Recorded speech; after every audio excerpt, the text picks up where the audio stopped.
satin stitch. There are a few ways to do a satin stitch, and we've done them in several ways in the broidery kits. If I'm just using a few strands and doing a small section, I like to outline the shape first, so I've got a boundary to pull the satin stitches over and to get a nice smooth edge. So you can outline it with a small back stitch or a split stitch. So in the case of this circle, I'm just going to do a small back stitch. Has to be small so I get a smooth curve, not a spiky curve.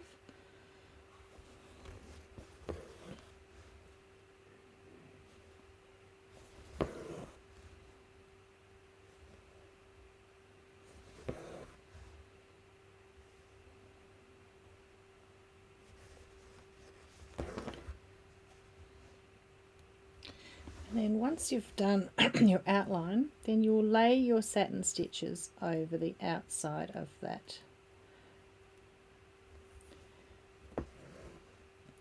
So that it gives a boundary for the stitches to pull over. So with a circle I start in the center, and then you're going to go to one side and just guide the stitch down so it lays side by side rather than on top of it.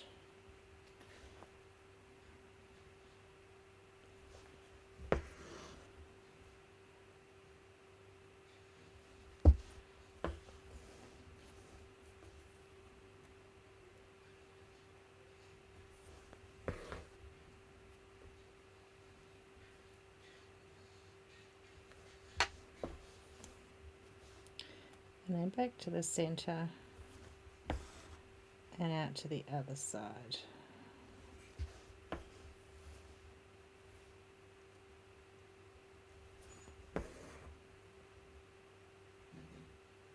Tuck it right in underneath that outline stitch like that.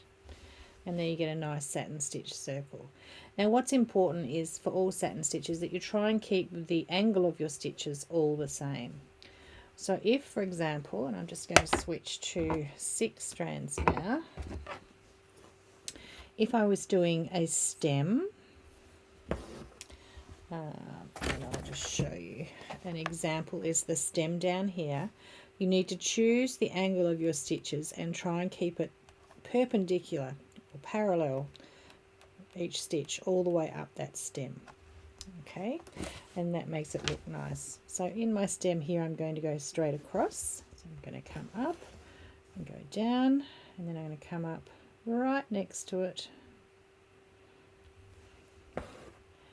and then down on the other side.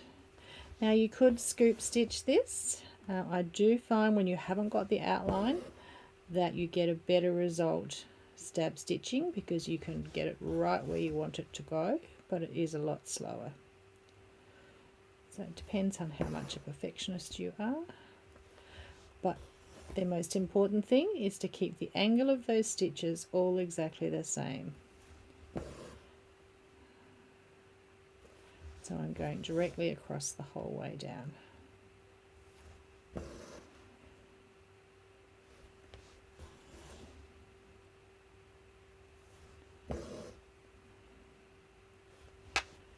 And you get the idea how the stem will look.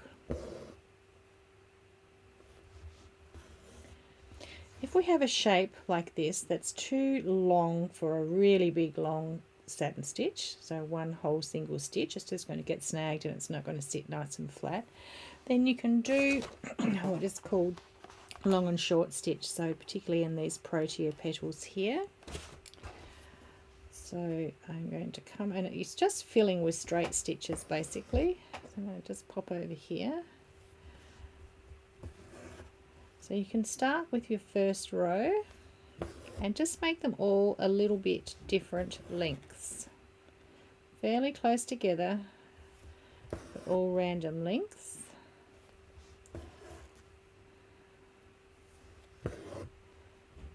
You want the bottom edge to be nice and tight.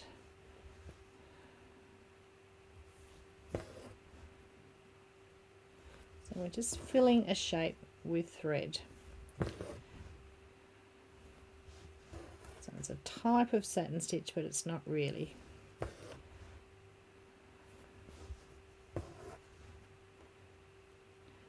when we do our next row, we don't want to see a visible line where the join is. So we want, it's like blending two pencil colours together. So for our next row, the first stitch is probably going to go into the same hole. But again, different lengths, and we take it down into different lengths. So down into those gaps.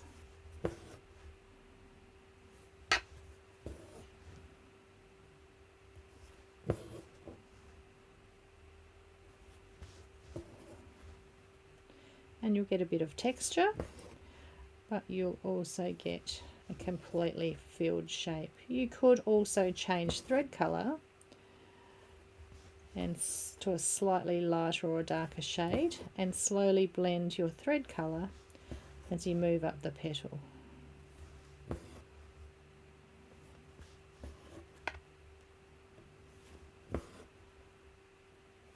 And then you'll have a variegated petal as well. You just keep working your way up into the different length stitches, and just blend the starts and stops at different lengths.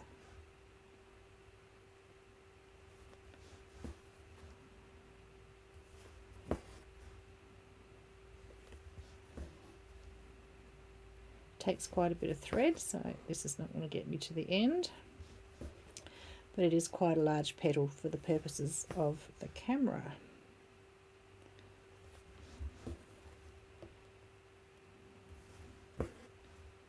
I'm still trying to keep my angle about the same, so it doesn't have like a stitch going sideways and it really stands out, because the light will catch the angle of your stitches. So I'm keeping pretty much the same.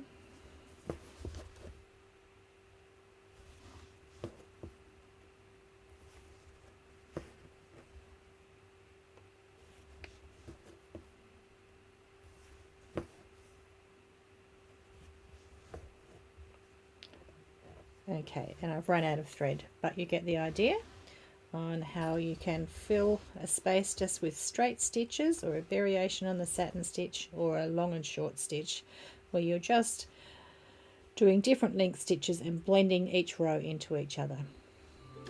That's the end of our stitch.